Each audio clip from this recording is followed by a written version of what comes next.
Hello, good morning to all of you. Inspire Classes के online channel पर आप सभी का हार्दिक अभिनंदन एवं स्वागत है। फिजिक्स की जो क्लास चल रही थी उस फिजिक्स की क्लास में हमने बहुत कुछ पढ़ा था और उस बहुत कुछ को पढ़ने के बाद आज फिर हम चलते हैं हमारे नेक्स्ट टॉपिक पर। और आज का जो हमें नेक्स्ट टॉपिक दिखाई दे रहा है वो नेक्स्ट टॉपिक फिजिक्स की क्लास का क्या दिखाई देगा आपको अभी देखते हैं। तो आज का जो हमारा टॉपिक है वो टॉपिक है गोलीय पृष्ठ से अपवर्तन। लेकिन गोलीय पृष्ठ से अपवर्तन पढ़ाने से पहले जो हमने लास्ट क्लास थी उसमें एक शब्द का यूज़ किया था जिसे हिंदी में बोला जाता है अपवर्तनांक। उस अपवर्तनांक शब्द के बारे में हम चर्चा करते हैं कि अपवर्तनांक किसे कहते हैं, अपवर्तनांक किसे कहते हैं। इंग्लिश में इसे बोला जाता है रिफ्रैक्टिव इंडेक्स। क्या बोलते हैं? Refractive index. तो रिफ्रैक्टिव इंडेक्स बोलो या फिर अपवर्तनांक बोलो, दोनों बात एक ही है। तो इसके बारे में हम चर्चा करते हैं। तो मैं आपसे पूछना चाहता हूँ, यदि आप में से किसी को पता हो, 10th क्लास में पढ़ा है आपने, किसे कहते हैं कि प्रकाश की निर्वात में चाल। डायरेक्टली बता देता हूँ, 1 नंबर में पूछा जाता है प्रकाश के निर्वात में चाल तथा माध्यम में चाल का अनुपात,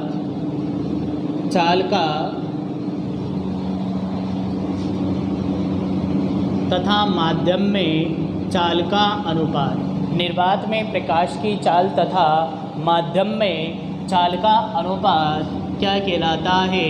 अपवर्तनांक कहलाता है। अपवर्तनांक कहलाता है। तो अपवर्तनांक के बारे में जो चर्चा की गई, क्या चर्चा आपके सामने आई कि निर्वात में चाल, प्रकाश के निर्वात में चाल, प्रकाश की निर्वात में चाल बटे प्रकाश की माध्यम में चाल, इसका जो रेशो है उस रेशो को हम क्या बोलते हैं? अपवर्तनांक बोलते हैं, जिसे हम म्यू या फिर किससे लिखेंगे? एन से। अधिकतर कुछ बुकों में म्यू है तो कुछ बुक्स में क्या लिखा हुआ है? एन। जिससे भी आप लिखना चाहो, निर्वात में चाल C बटा V बराबर कितना हो जाएगा? म्यू। अब आपको भली भांति पता है कि निर्वात में चाल कितनी होती है। निर्वात में प्रकाश की चाल का मान आपको याद रखना रहता है। कितना होता है? 3 × 10⁸ मीटर प्रति सेकेंड। कितना होता है? 3 × 10⁸ मीटर प्रति सेकेंड। तो आपको क्या ध्यान रखना है कि निर्वात में प्रकाश की चाल और माध्यम में प्रकाश की चाल का जो अनुपात है उसे ही किस नाम से जाना जाता है? अपवर्तनांक के नाम से जाना जाता है। तो आपके पास सीधी सी परिभाषा क्या हो जाएगी कि किसी भी कुछ भी हो आपके पास, प्रकाश या फिर वेग, मतलब कि निर्वात में प्रकाश का वेग और माध्यम में प्रकाश का वेग जो है, इन दोनों का जो अनुपात है उसे ही किस नाम से जाना जाता है? अपवर्तनांक के नाम से जाना जाता है। अब चलते हैं हम आज का जो हमारा मेन टॉपिक है उस मेन टॉपिक की ओर। तो आज का जो हमारा मेन जो टॉपिक है वो मेन टॉपिक क्या है उसकी ओर मैं आपको ले चलता हूँ। हम जो आज पढ़ने जा रहे हैं वो बहुत ही इम्पोर्टेंट टॉपिक है और इतना इम्पोर्टेंट है कि आने वाली 5 क्लास तक अब आपको यही टॉपिक पढ़ना है, इसके अलावा कुछ नहीं पढ़ना। बिकॉज़ इससे ही क्वेश्चन आते हैं, इसके अलावा और टॉपिक से क्वेश्चन नहीं आते। ऐसा नहीं है, ऐसा बिल्कुल नहीं है। क्यों? क्योंकि अगले 4 टॉपिक या जितने भी टॉपिक है सारे इसी से रिलेटेड है। तो अगला जो हमारा टॉपिक है वो क्या है? गोलीय पृष्ठ से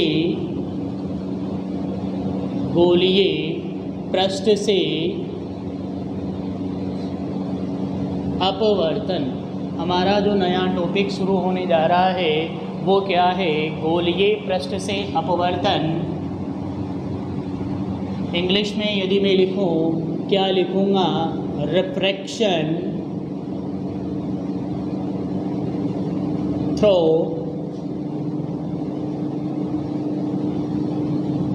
spherical surface. Refraction through spherical surface या बाई स्फेरिकल सरफेस मतलब गोलीय सतह द्वारा अपवर्तन या गोलीय पृष्ठ द्वारा अपवर्तन। तो गोलीय पृष्ठ से अपवर्तन अपन को पढ़ना है, तो इसके पहले मुझे सबसे पहले क्या बनाना पड़ेगा, कोई गोलीय पृष्ठ में लेता हूँ। सपोज दैट मैंने कोई गोलीय पृष्ठ ले लिया। डायग्राम को थोड़ा छोटा कर देते हैं क्योंकि डेरिवेशन बड़ा है और डेरिवेशन बड़ा है तो डायग्राम क्या रखना पड़ेगा, छोटा। मैंने क्या ले लिया, कोई गोलीय पृष्ठ ले लिया।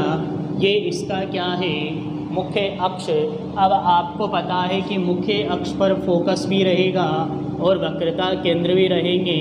मैंने वक्रता केंद्र ले ली।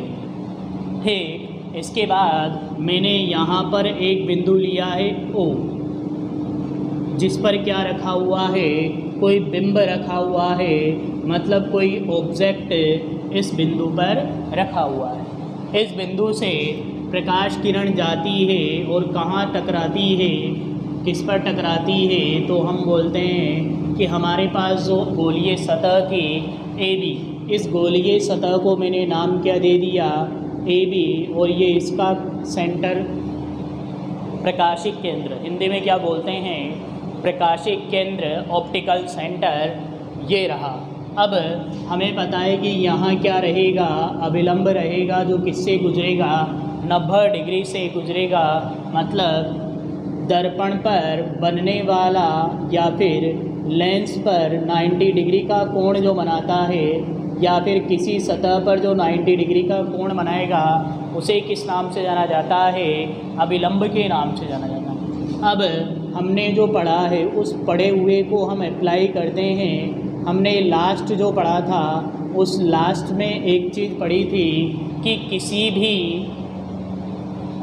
इधर जो माध्यम है वो माध्यम कौन सा माध्यम है, वायु, जिसका अपवर्तनांक n1 लिया गया है। और ये जो माध्यम है गोलीय पृष्ठ, इसका अपवर्तनांक मैं ले लेता हूँ n2, और ये माध्यम कौन सा है, सघन। अब वायु विरल माध्यम है और ये माध्यम सघन है। अब आपको भलीभांति पता होना चाहिए कि जब प्रकाश किरण विरल से सघन में जाती है तो सीधी न जाकर अभिलंब की ओर झुक जाती है, और अभिलंब की ओर झुकने की वजह से हमें जो इमेज मिलेगा, प्रतिबिंब जो मिलेगा, वो कहाँ मिलेगा, यहाँ मिलेगा। माना बिंब की दूरी, ऑब्जेक्ट की जो डिस्टेंस है वो हमने u ली है, और प्रतिबिंब की दूरी जो ली है वो हमने v ली है। साथ ही साथ इस गोलीय सतह एक ही है जिसकी वक्रता त्रिज्या हमने कैपिटल R ली। अब क्या करना है आपको कि गोलीय पृष्ठ से अपवर्तन करना है, तो मैं सबसे पहले तो क्या लिखूँगा, माना एक गोलीय सतह AB है, माना एक गोलीय सतह AB है जिसका या जिसके वक्रता त्रिज्या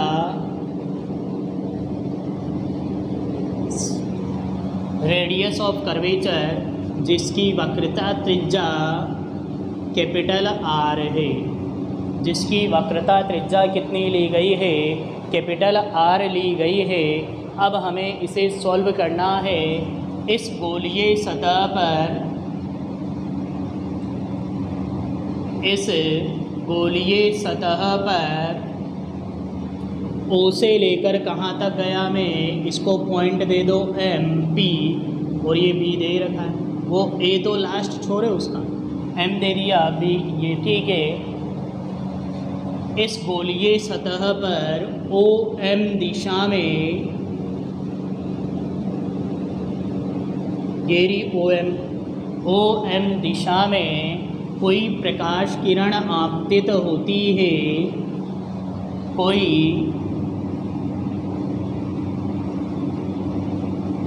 प्रकाश किरण आपतित होती है तथा आफ्टर द रिफ्लेक्शन, अपवर्तन के बाद कौन सी दिशा में, M से लेकर I दिशा में, अपवर्तन के बाद MI दिशा में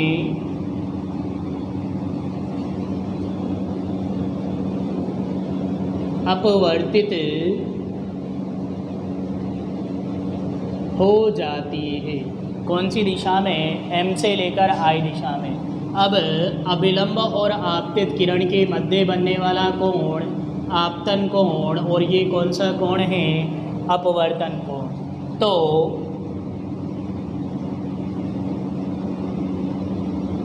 आपतन कोण कितना है? I व अपवर्तन कोण कितना है? R है। ठीक है, यहाँ तक नथिंग प्रॉब्लम। अब हम चलते हैं आगे। अब हमें U, V और R में संबंध चाहिए। U, V और R में क्या चाहिए? संबंध।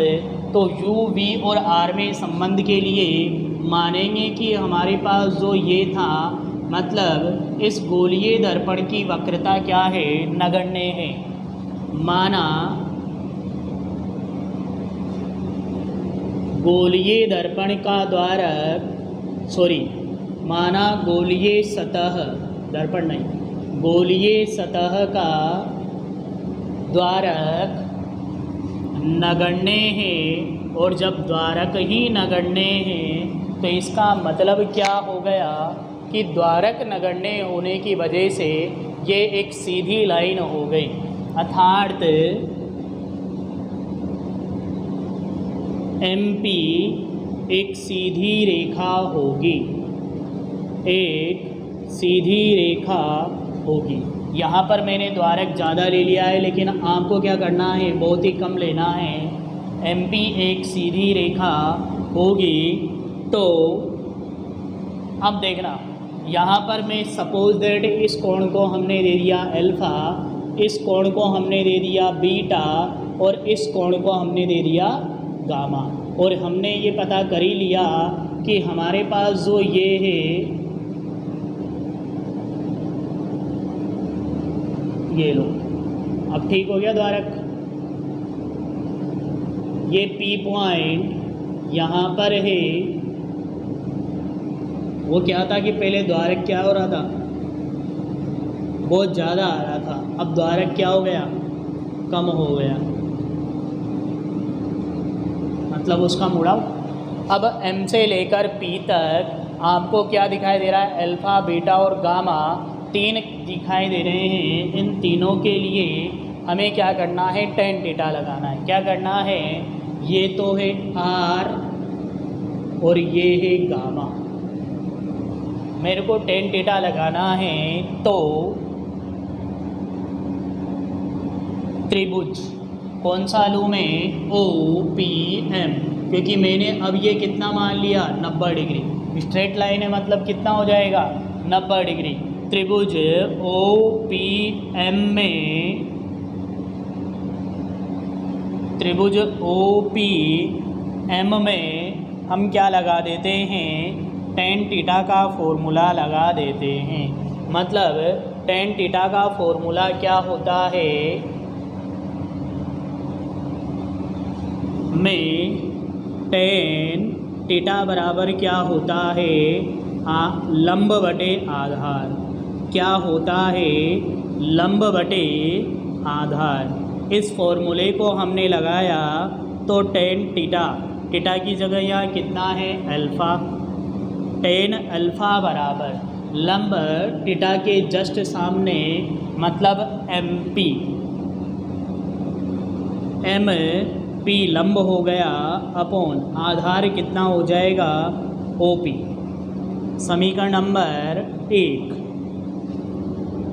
इसी प्रकार अगला जो त्रिभुज है बीटा, यदि मैं tan बीटा की बात करता हूँ तो लंब बटे आधार मतलब MP अपॉन, जिसको मैंने दे दिया N, C है सॉरी ये कितना है MP अपॉन PC। इसी प्रकार tan बीटा बराबर MP upon PC, tan gamma बराबर MP अपॉन PI।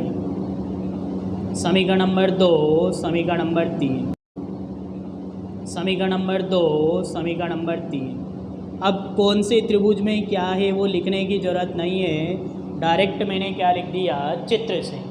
तो हमें पता चला tan बीटा के जस्ट सामने लंब कितना है MP और आधार कितना है PC, और tan गामा के जस्ट सामने लंब कितना है ये, आधार कितना है PI। ठीक है। अब चूँकि आपको क्या ध्यान रखना है कि जो अल्फ़ा बीटा और गामा है, इन अल्फ़ा बीटा और गामा के मान क्या हैं कम। चूँकि अल्फ़ा बीटा गामा अल्पांश कोण है, कौन से कोण है अल्पांश कोण है, और जब अल्पांश कोण होता है तो tan थीटा बराबर कितना हो जाता है थीटा हो जाता है। तो यहाँ क्या हो जाएगा, तो tan गामा बराबर गामा, tan बीटा बराबर बीटा, और tan अल्फ़ा बराबर कितना हो जाएगा अल्फ़ा।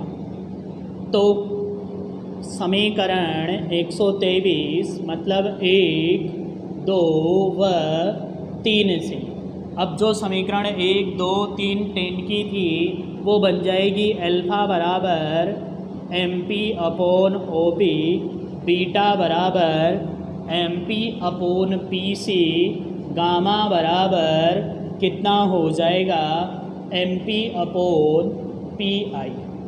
अब हमें एक स्पष्टतः क्या दिखाई दे रहा है कि हमें अल्फ़ा बीटा और गामा में क्या निकालना है, संबंध निकालना है।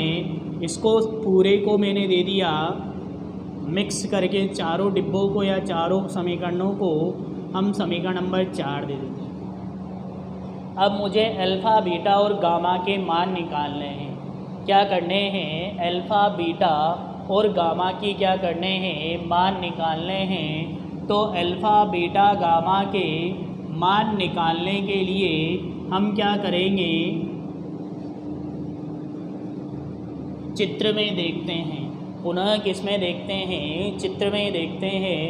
अल्फ़ा बीटा गामा के मान हमारे पास है, इनमें रिलेशन देखते हैं।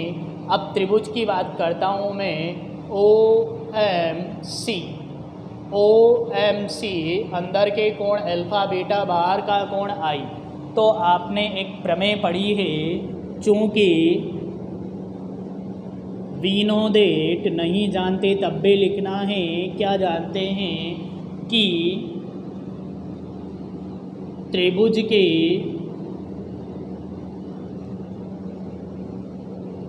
बाह्य कोण का मान सम्मुख अंतः कोणों के योग के बराबर, सम्मुख अंतः कोणों के योग के बराबर होता है। तो चित्र से त्रिभुज, चित्र से त्रिभुज, दो त्रिभुज हैं। एक तो मैं लेता हूँ OMC में बाहर का एंगल है I। क्या लिखूँगा मैं, I बराबर अल्फ़ा प्लस बीटा, समीकरण नंबर 5।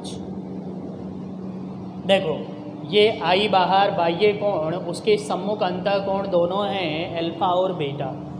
तो ये हो गया समीकरण 4 से मान रखने पर, या फिर चित्र से ही अगला त्रिभुज भी मैं ले लेता हूँ साथ के साथ। ये देखो बीटा बाह्य कोण है किसका, इस वाले त्रिभुज का, मतलब MCI या ICM, MCI त्रिभुज MCI में, अब देखो MCI में बीटा बराबर कितना हो जाएगा, R प्लस गामा। बीटा बराबर कितना हो जाएगा, R प्लस गामा। तो R बराबर कितना हो जाएगा, बीटा माइनस गामा, समीकरण नंबर 6। तो समीकरण 6 तक आप सभी को क्या स्पष्ट समझ में आ रहा है। इसी डेरिवेशन को अभी हमें बहुत कुछ करना है, क्योंकि हमें क्या करना है, U और V में रिलेशन निकालना है, मतलब OP और PI में रिलेशन निकालना है। तो हम चलते हैं अब हमारे टॉपिक पर। टॉपिक है गोलीय पृष्ठ से अपवर्तन, तो उसी को हम देख रहे हैं। उसमें इतना तो हमने देख लिया, अब आगे चलते हैं। अब मैं क्या करता हूँ कि समीकरण 4 से अल्फ़ा बीटा गामा के मान 5 और 6 में रख देता हूँ। समीकरण 4 से 5 व 6 में,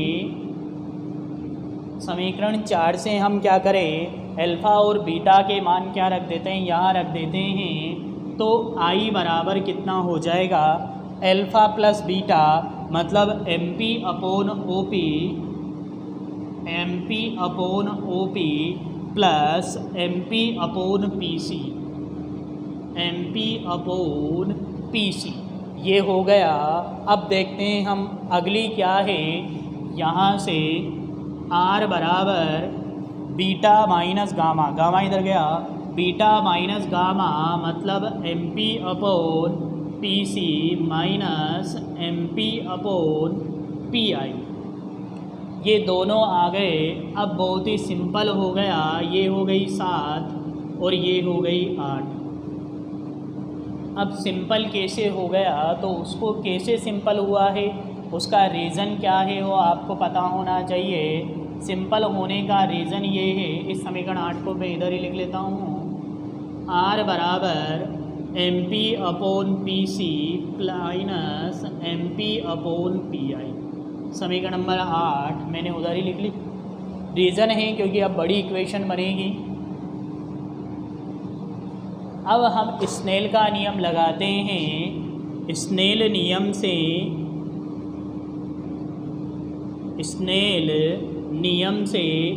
का नियम क्या बोलता है कि साइन I बटे साइन R यही होता है। तो यहाँ कितना हो जाएगा, N1 साइन I बराबर कितना होगा, N2 साइन R।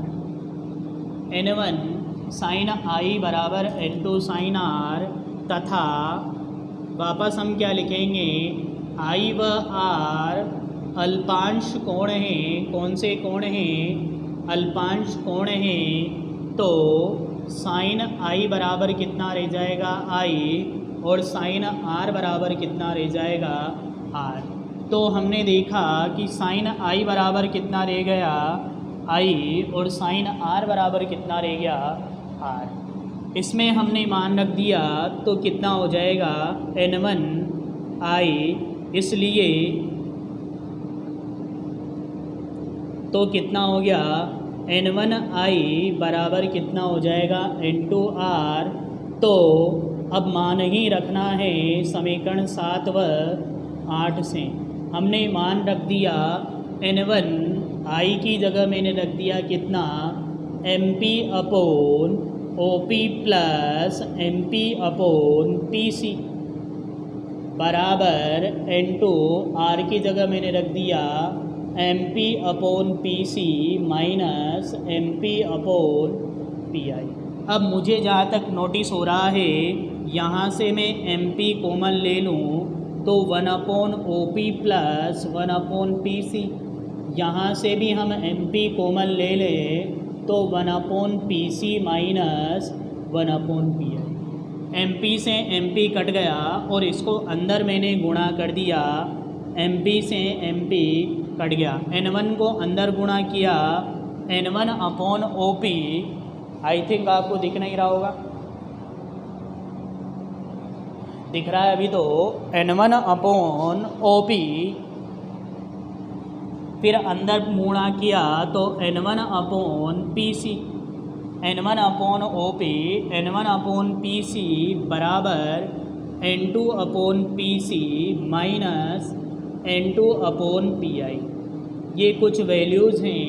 अब यहाँ पर सिर्फ और सिर्फ हमें क्या करनी है, वैल्यूज़ पुट करनी है OP की। तो चित्र से आपको पता होना चाहिए कि इधर वाली सारी दूरियां नेगेटिव है, मतलब कि मेरे पास जो OP है उस OP की जो डिस्टेंस आएगी वो क्या आएगी, नेगेटिव। मतलब OP बराबर माइनस का U, उसके बाद PC, उधर वाली दूरियां सारी पॉजिटिव, बराबर R, और PI बराबर कितना हो जाएगा, P हो जाएगा। ये सारे के सारे मान मैं यहाँ रख दूँ। N1/OP मतलब N1/ माइनस का U प्लस N1/PC मतलब R बराबर कितना हो जाएगा, N2/R माइनस N2/V। अब R वाली टर्म एक साइड और ये वाली टर्म एक साइड, इसको इधर लेकर आ गया तो N2/V प्लस का हो गया माइनस N1/U, इसको उधर ले गए तो N2/R ऑलरेडी था माइनस N1/R, तो N2/V माइनस N1/U बराबर N2 माइनस N1/R। ये जो सूत्र है, यही सूत्र हमें क्या करना था, फाइंड आउट करना था। तो हमने क्या देखा कि गोलीय पृष्ठ से अपवर्तन का लास्ट सूत्र मेरे पास क्या आया, N2/V minus N1/U, N2 minus N1/R। इस डेरिवेशन को एक बार स्क्रीनशॉट ले लें, साथ ही मैं इसको दोबारा रिपीट कर दूंगा, तब तक आप स्क्रीनशॉट लें।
ठीक है, तो मैं डेरिवेशन को एक बार फिर रिपीट कर देता हूँ। क्या डेरिवेशन है, बहुत ही सिंपल सा डेरिवेशन है, तो आपको बहुत ही अच्छा भी लगा होगा और समझ में भी आया होगा और एग्जाम में भी इसे पूछा जाता है।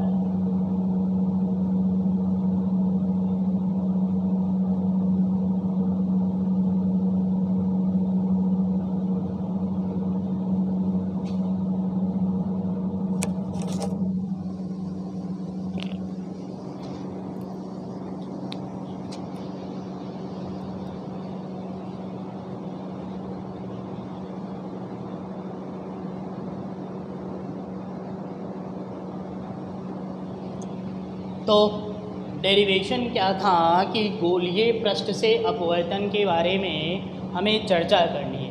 भाई साहब किसके बारे में चर्चा करनी है, गोलीय पृष्ठ से अपवर्तन के बारे में हमें क्या करनी है, चर्चा करनी है। तो गोलीय पृष्ठ से अपवर्तन के बारे में चर्चा करने हेतु मैंने क्या लिया कि माना एक गोलीय सतह AB है जिसकी वक्रता त्रिज्या कितनी है, कैपिटल R है। इस गोलीय सतह पर OM दिशा में, यहाँ से लेकर इस डायरेक्शन में OM दिशा में कोई प्रकाश किरण जा रही है। अब कोई प्रकाश किरण आपतित हो रही है इस गोलीय सतह पर, तथा अपवर्तन के बाद आपने क्या देखा कि जो ये प्रकाश किरण है, ये प्रकाश किरण अपवर्तन के बाद इस वाली डायरेक्शन में मतलब MI दिशा में क्या हो गई, चल गई। और C से हमने एक लाइन गुजारी है जो 90 डिग्री है। फिर तो आपतन कोण कितना है I, व अपवर्तन कोण कितना है R। तो इसके बाद हमने माना कि गोलीय सतह का जो द्वारक है, जो गोलीय सतह है उसका द्वारक, मतलब द्वारक का मतलब जैसे ये है बिल्कुल प्लेन है, इसका द्वारक कितना है 0, तो ये हो गया। तो द्वारक बहुत ज़्यादा कम कम कम, द्वारक नगण्य है मतलब थोड़ा बहुत है, बिल्कुल प्लेन है मतलब जो M से लेकर P तक की जो दूरी है, M से लेकर P तक की जो दूरी है वो कितनी हो जाएगी, नगण्य। तो त्रिभुज OPM में, OPM में, इस वाले त्रिभुज में tan थीटा लगा दूँ मैं, tan थीटा बराबर लंब बटे आधार होता है।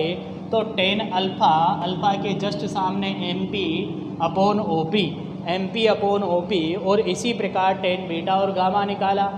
अब हमें अल्फ़ा बीटा गामा अल्पांश कोण है, मतलब बहुत ही कम कोण है, और जब कोणों का मान बहुत ही कम होता है तो tan थीटा बराबर कितना हो जाता है, थीटा हो जाता है। तो समीकरण 1, 2 व 3 से tan गामा बराबर गामा, tan बीटा बराबर 1, 2 व 3 से tan गामा बराबर गामा, tan बीटा बराबर बीटा, tan अल्फ़ा बराबर अल्फ़ा।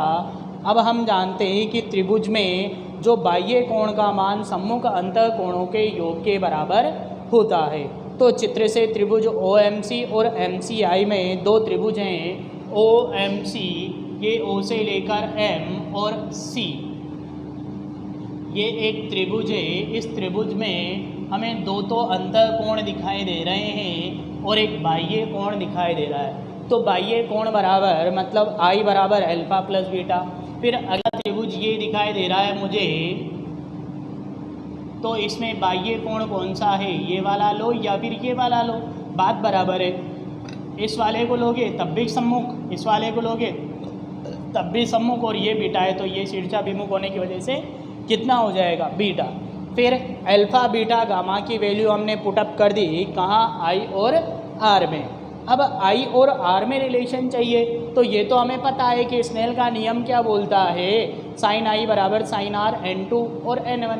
इधर I था तो N1, N2 की जगह कितना था, R था, तथा I वो R अल्पांश कोण है तो साइन I बराबर I, साइन R बराबर R। इसीलिए N1 I तथा N2 R दोनों बराबर हो गए। I और R की वैल्यू रखकर जब हमने सॉल्व किया तो हमारे पास गोलीय पृष्ठ से अपवर्तन का सूत्र आ गया। इसी के साथ आज की हमारी क्लास यहीं ख़त्म होती है। जय श्री कृष्णा, राधे राधे।